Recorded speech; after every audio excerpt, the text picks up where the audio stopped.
എല്ലാ നിക്ഷേപകർക്കും എല്ലാ ട്രേഡേഴ്സിനും മറ്റൊരു വീഡിയോയിലേക്ക് ഹാർദമായ സ്വാഗതം.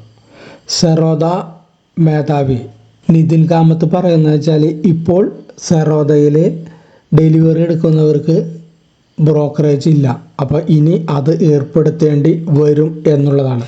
നമുക്കതിൻ്റെ കൂടുതൽ ഡീറ്റെയിലിലേക്ക് പോകാം. അതായത് ഫ്യൂച്ചേഴ്സ് ഓപ്ഷൻസ് മേഖലയിലെ നിരവധി നിയന്ത്രണ നടപടികളിൽ ഇതിനകം തന്നെ തിരിച്ചടി നേരിട്ട ഇന്ത്യയിലെ മുൻനിര ബ്രോക്കറേജായ സെറോദ പ്രതിവാര ഓപ്ഷനുകൾ നിയന്ത്രിക്കാനോ അല്ലെങ്കിൽ പൂർണ്ണമായി നിർത്തലാക്കാനോ റെഗുലേറ്റർമാർ ആസൂത്രണം ചെയ്യുന്നതായി റിപ്പോർട്ടുകൾ വന്നാൽ ബ്രോക്കറേജ് മോഡലിൽ മാറ്റം വരുത്താൻ നിർബന്ധിതരാകുമെന്നാണ് അറിയിച്ചിട്ടുള്ളത്.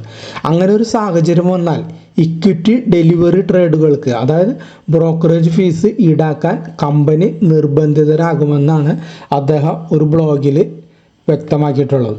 ബ്രോക്കറേജിൻ്റെ വരുമാനത്തിൻ്റെ പ്രധാന സ്രോതസ്സായ ഓപ്ഷൻ അധിഷ്ഠിത മോഡൽ കടുത്ത സമ്മർദ്ദത്തിലാണെന്നാണ് സെറോദ സ്ഥാപകനും സിഇഒയുമായ നിതിൻ കാമത്ത് പറയുന്നത്.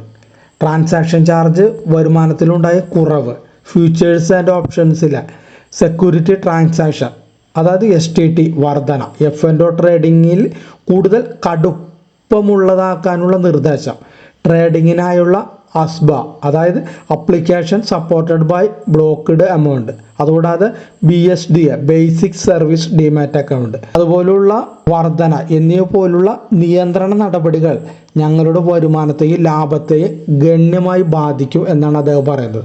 അപ്പോൾ ബിസിനസ് മോഡലിൽ മാറ്റം വരുത്തേണ്ട സമയം എത്തിയിരിക്കുന്നു എന്നും അദ്ദേഹം പറയുന്നുണ്ട്. അപ്പോൾ ഡെറിവേറ്റീവ് വിപണിയിലെ റീറ്റെയിൽ നിക്ഷേപകരുടെ വ്യാപാര പ്രവർത്തനങ്ങളുടെ ഭൂരിഭാഗവും നടക്കുന്നത് പ്രതിവാര ഇൻഡെക്സ് ഓപ്ഷനുകളിലാണ്. ഈ വിഭാഗത്തിലെ ഉയർന്ന ട്രേഡിംഗ് വോളിയത്തെ ആശ്രയിച്ചാണ് സെറോദ പോലുള്ള ബ്രോക്കർമാർ സീറോ ബ്രോക്കറേജ് ഡെലിവറി മോഡൽ നിലനിർത്തിയിരുന്നത്. എന്നാൽ സർക്കാർ STT വർദ്ധിപ്പിച്ചതും എക്സ്ചേഞ്ചുകൾ ഫീസ് ഇളവുകൾ നീക്കം ചെയ്തതും റെഗുലേറ്റർമാർ ഇൻട്രാഡേ അല്ലെങ്കിൽ F&O നിയമങ്ങൾ കർശനമാക്കിയതും കാരണം സമ്മർദ്ദം വർദ്ധിച്ചു വരികയായിരുന്നു. പ്രതിവാര ഓപ്ഷൻ ട്രേഡിംഗ് പൂർണ്ണമായി നിർത്തലാക്കുന്നത് റെഗുലേറ്റർമാർ പരിഗണിക്കുന്നു എന്നുള്ളതാണ് നിലവിലെ ഏറ്റവും വലിയ ആശങ്ക. ഇത് സംഭവിച്ചാൽ ദശലക്ഷക്കണക്കിന് പുതിയ നിക്ഷേപകരെ ആകർഷിക്കാൻ ഇതുവരെ സൗജന്യമായി നൽകിയിരുന്ന ഇക്വിറ്റി ഡെലിവറി ട്രേഡുകൾക്ക് ബ്രോക്കറേജ് ഈടാക്കുകയല്ലാതെ സെറോദയ്ക്ക് മുന്നിൽ മറ്റു മാർഗങ്ങളില്ലെന്നാണ് കാമത്ത് പറയുന്നത്. കൂടാതെ കഴിഞ്ഞ ഒക്ടോബർ മുതൽ ഏർപ്പെടുത്തിയ വിവിധ നിയന്ത്രണങ്ങളുടെ ആഘാതം കണക്കുകളിൽ ഇതിനോടകം തന്നെ ദൃശ്യമായിട്ടുണ്ടെന്നും അദ്ദേഹം പറഞ്ഞു. അതായത് കഴിഞ്ഞ വർഷത്തെ ഇതേ പാദവുമായി താരതമ്യം ചെയ്യുമ്പോൾ ജൂൺ 2025 പാദത്തിലെ സെറോദയുടെ ബ്രോക്കറേജ് വരുമാനത്തിൽ ഏകദേശം 40% കുറവുണ്ടാകാൻ സാധ്യതയുണ്ടെന്നാണ് കാമത്ത് പറഞ്ഞത്.